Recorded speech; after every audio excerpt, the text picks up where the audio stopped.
Então, continuando, tá, da questão do planejamento, a gente começou logicamente com a admissão do meu paciente, logicamente o fluxo de visitante e paciente e logicamente funcionário, tá?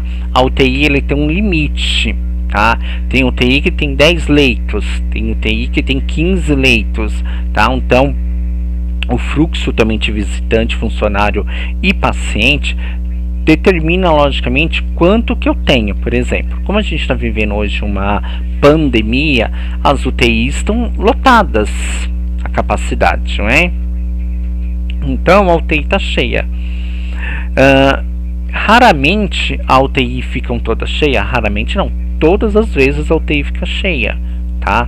A UTI ela serve para tudo, como eu já tinha falado, tá? Por uma cirurgia cardíaca, às vezes meu paciente bateu a cabeça, teve um traumatismo ou um AVE, vai ficar na UTI. Se recuperando, vai para o quarto, libera a vaga, tá? Mas a admissão do meu paciente, logicamente, depende logicamente do fluxo tanto dos meus funcionários, tanto logicamente dos meus visitantes e se tiver vaga também na UTI, né? Então, instalação logicamente de área de apoio, tá?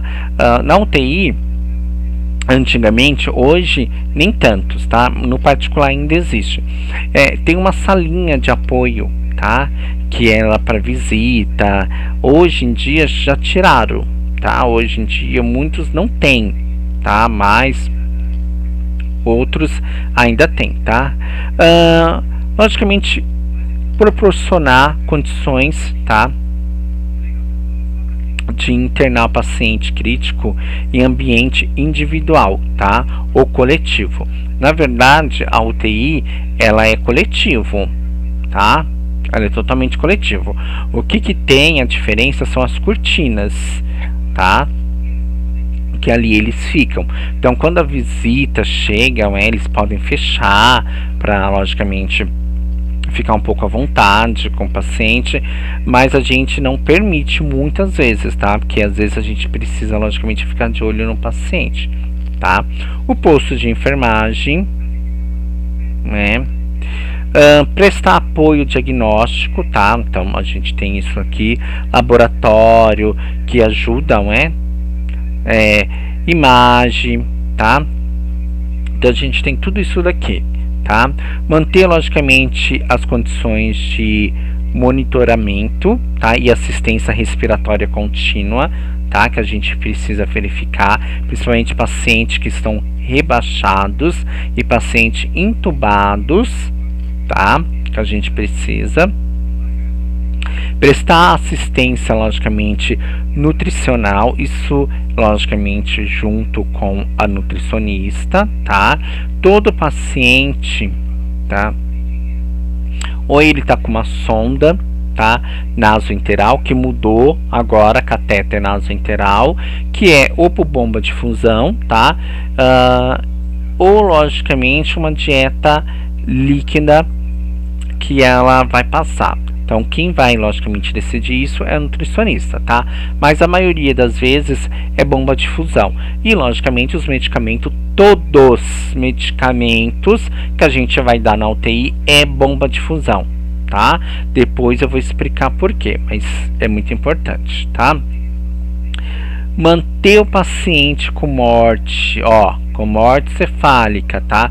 Nas condições que permita a retirada do órgão, tá? Então a gente vai manter esse paciente, tá, vivo, tá? Apesar que ele não tem estímulo, mas a gente vai manter ele vivo, tá? Até a retirada dos órgãos. Então, esse paciente não pode ter muitas lesões e fazer tudo que a gente precisa fazer com ele, tá? Não é porque ele teve um atestado de óbito já, que é a questão que teve uma morte cefálica, que a gente não vai cuidar dele.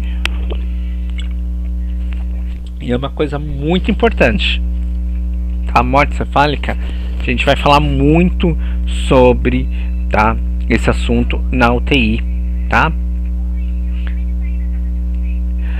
A história, tá? A gente vai falar um pouquinho sobre a história, tá, da terapia intensiva, tá? Deixa eu só pegar aqui. Tá. O conceito de terapia intensiva, tá? Ele foi estabelecido, logicamente, na Guerra da Crimeia, tá? No ano de 1854, através de quem? Florence Nightingale, tá? Quando vocês tiveram fundamentos, a professora deve ter falado isso. Todo o conceito de hospital que a gente tem hoje é o conceito por conta de Florence Nightingale. Logicamente que hoje temos hospitais modernos, né? Temos logicamente várias coisas diferentes, mas foi por conta dela, tá? Então assim, todo hospital sempre tem que ter um enfermeiro, tá? Para que ele comande e que ele faça, né, toda a questão do hospital. Então é o enfermeiro que fala, olha, esse chão vai ser borrachado, ele vai montando logicamente o hospital, juntamente com os médicos, tá? Mas isso porque a Florence Nightingale, né, adquiriu todo esse conhecimento que a gente tem hoje, tá? E lembrando que esse ano, infelizmente não deu pra gente comemorar, completou logicamente 200 anos de reinado da Florence Nightingale, tá? Qual foi o conceito naquela época, que é até hoje, tá? É que ela separou homens e mulheres, tá? Adultos e crianças graves, tá? E logicamente não graves. Estabeleceu logicamente vigilância contínua 24 horas, tá? Lembra daquela ronda, tá, que a enfermagem faz? Existe até hoje, tá? Essa ronda também, tá? Dia e noite, tá? Então ainda continua, tá? Conhecida como a Dama da Lâmpada, tá? A Dama da Lâmpada, gente, isso daqui é um pouquinho forçado, tá? A Florence Nightingale não andava com lâmpada, tá? Era um lampião, tá? Então, assim, lâmpada naquela época nem existia, mas enfim, né? Colocaram o símbolo como, né, como uma lâmpada e ficou, tá? Que logicamente ela ia andando, tá, com a sua lamparina, ó, tá vendo, ó, lamparina, tá? Eu não sei porque colocaram dama da lâmpada, mas enfim, tá? Para que você tivesse logicamente uma assistência de enfermagem 24 horas. Então ela criou tudo isso, tá? Então assim, a criação da primeira UTI, tá, que ocorreu nos Estados Unidos, tá, em Boston, através do médico, tá, neurocirurgião, tá, Walter, tá, no ano de 1927, tá, eu ia falar 1972, tá, não, é 1927, tá, foram criados logicamente 3 leitos, tá, de neuropediátrico pós-cirúrgico. Tá vendo que interessante? Ó, todo esse conceito só foi possível por conta de uma mulher. Tá vendo? Por que estudar enfermagem? Estudar enfermagem é muito além do que você cuidar do paciente, tá? Então as pessoas, os médicos, falam porque não fez medicina, porque a gente faz o que eles nunca vão fazer na vida, que é estar com o paciente na hora da vida, tá? Durante ela e na morte. O médico ele não fica. Por isso que a enfermagem é muito além da medicina, tá? A enfermagem é apoio, a enfermagem é logicamente um ombro amigo, a enfermagem é psicólogo, a enfermagem é nutricionista, a enfermagem é todos os conceitos aonde ninguém faz o que a enfermagem faz, por conta dessa mulher, tá? Então assim, ela é muito respeitada. Então, gente, não abaixa a cabeça para médico, não abaixa a cabeça para ninguém, porque a gente tem na enfermagem mulheres fortes, tá? Dependente, que foi a luta e conseguiu o respeito. A gente tem hoje o respeito que tem a enfermagem por conta dessa mulher, tá? Então, continuando, tá? Logicamente criou o primeiro ventilador mecânico, tá? Que logicamente é o pulmão de aço, que hoje, tá, é uma estima, logicamente, nos Estados Unidos, tá?